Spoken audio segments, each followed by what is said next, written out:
नमस्कार मित्रांनो, स्वागत आहे तुमचं आपल्या YouTube चॅनलवर। मित्रांनो, पीएम किसान योजनेसंदर्भातची महत्त्वपूर्ण अपडेट आपण या ठिकाणी व्हिडिओत पाहणार आहात। पाठीमागच्या व्हिडिओमध्ये मित्रांनो पीएम किसान योजनेसाठी जी आपल्याला केवायसी करावी लागणार होती त्यासाठी शासनाकडून 31 तारीख जी आहे ती जाहीर करण्यात आलेली होती।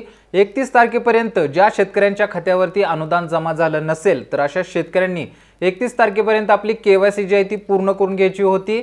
त्या संदर्भाची सविस्तर डिटेल मी पाठीमागच्या व्हिडिओत सांगितलेली आहे। आता मित्रांनो, भरपूर शेतकऱ्यांचा लाभार्थ्यांचा आपल्याला फोन येत आहे की केवायसी करत असताना इतर जर फंक्शन पाहिलं म्हणजे आपला स्टेटस चेक करायचा असेल, नवीन रजिस्ट्रेशन करायचं असेल तर याच्यामध्ये अडचणी येत आहेत। अडचणी आल्यामुळे आम्हाला ही संपूर्ण प्रोसेस करता येत नाहीये।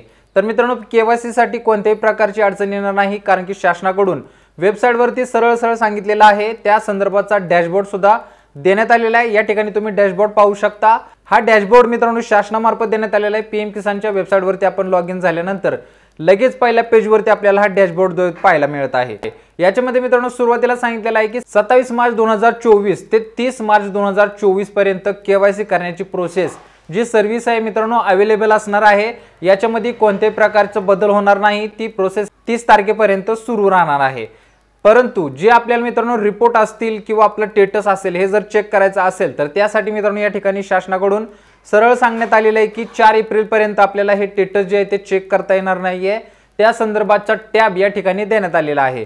पुढे पण मित्रांनो आपण पाहू शकता 30 मार्च 2024 ते 3 एप्रिल 2024 पर्यंत all service portal will be unavailable, म्हणजे 31 तारखेपासून 3 तारखेपर्यंत म्हणजे 3 एप्रिल 2024 पर्यंत आपल्याला कोणत्याही प्रकारची प्रोसेस करता येणार नाहीये। संपूर्ण पोर्टल जे आहे ते बंद राहणार आहे। त्याच्यामुळे जर आपली केवायसी मित्रांनो करायची राहिली असेल किंवा इतर गोष्टी बँक लिंकिंग असेल किंवा आधार सीडिंग असेल तर अशी कामे आपल्याला 30 मार्चच्या अगोदर जे ते करून घ्यायचे आहेत, कारण की 31 मार्च नंतर ही वेबसाईट 3 दिवसासाठी बंद केली जाणार आहे। त्या संदर्भात मित्रांनो या ठिकाणी अपडेट सुद्धा दिलेली आहे। त्याच्यानंतर 4 एप्रिल नंतर मित्रांनो संपूर्ण ही पूर्वस्थितीत साइट जी आहे ती चालणार आहे। त्याच्यामुळे चालू घडीला जर आपल्या कोणत्या अडचणी असतील, चुका असतील तर तुम्ही वेबसाईटवरती जाऊन लवकरात लवकर ह्या चुका दुरुस्त करा। 30 तारीख मित्रांनो या ठिकाणी आपल्याला देण्यात आलेली आहे। 30 तारखेच्या अगोदर आपली केवायसी करा, बँक लिंकिंग करा आणि त्याच्यानंतर 3 दिवसानंतर ही साइट बंद झाल्यानंतर तुम्हाला कोणत्याही प्रकारची प्रोसेस करता येणार नाही। तर चालू घडीला अतिशय महत्त्वाची अपडेट होती, तुमच्यापर्यंत पोहोचवणं गरजेचं होतं। भरपूर शेतकरी याच्याकडे दुर्लक्ष करत आहेत। दुर्लक्ष करत असाल तर याकडे लक्ष देऊन लवकरात लवकर आपल्या गोष्टी ज्या आहेत त्या क्लिअर करून घ्या, जेणेकरून अनुदान येण्यासाठी तुम्हाला कोणत्याही प्रकारची अडचण येणार नाही।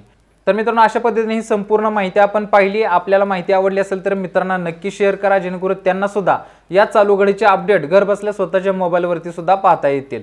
चला तर भेटू पुढच्या व्हिडिओमध्ये नवीन अपडेटसह, नवीन माहितीसह। तोपर्यंत धन्यवाद।